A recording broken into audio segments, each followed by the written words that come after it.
He's Blake. I'm Ronnie, and we're back with another Halloween Ends video. Blake, I want to talk to you about this weird theory. How weird? Very weird. How weird is it? It's very weird that Laurie Strode is imagining everything in this movie. In this movie, in Ends? Halloween Ends. There's a theory. Yeah, there's a theory. She wakes up and it's still Halloween 2018. No, she's imagining these copycat killings. Oh my gosh! To try to make it seem like Michael's still there. So this theory from a video I watched was one of the more original theories that I've listened to that talks about, yes, Michael Myers does in fact die at the beginning. And I know that's been debunked, but we're talking theories right now. Actually does die at the beginning of Halloween Ends. Laurie kills him, gets on the radio because she kills him at the radio tower, and announces to Haddonfield, Michael Myers is dead. Then boom, 4 years later, she realized that nobody was listening because FM radio's dead. And she's doing her memoirs, and these killings start back up. But at the end of it, you realize nobody's being killed because it's all been in her head, and she's literally psycho.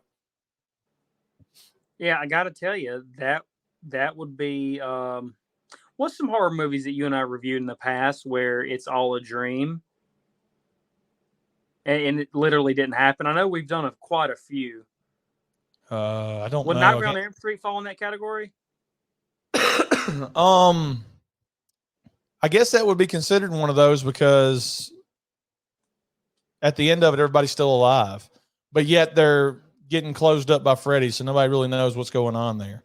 Yeah. I guess I should have watched Freddy Part 2. What's the Driller Killer? What's that movie? Ain't that all a dream? Yes, it is. Slumber Party Massacre 2. Spoiler alert: if you haven't seen the movie, it's 40 years old. She's just in the insane asylum because she went crazy because after her sister died, and she's been imagining all this. She imagined the whole movie. So what if like Laurie is imagining all of this, creating this stuff in her head just to give her a purpose to hunt Michael Myers, because she spent 40 years of her life preparing for Michael Myers, and she kills him the night that he breaks out. So what else is she there to do with her life? She needs somebody to be chasing her or somebody to hunt. So she invents it in her mind, Michael Myers is still out there or he's back. And then we find out at the end of it, you've been imagining all this, grandmother, or whatever she calls her. You're an effing lunatic. Yeah, I think that would be on the same level as Slumber Party Massacre Part 2. And I probably would rather watch that because of the killer in that movie dances a lot. I love to jam it to the floor, let me twice pipes roar.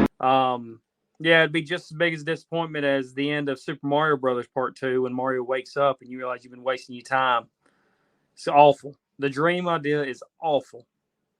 Even, I mean, I know we talked in other videos about what if she wakes up at the end of it and it's 1978 and she's in the hospital. I actually do like that idea.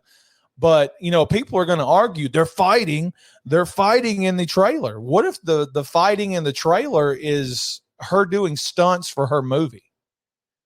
I mean, what if this is a stupid scenario where they're making a movie inside of a movie and she's actually starring as Laurie Strode for whatever reason, and those are fight scenes with an actor, and then outside of this movie they're making, and maybe that's why she's back in Haddonfield, is they're making a movie there, and outside of this movie, you know, she imagines Michael Myers is actually back.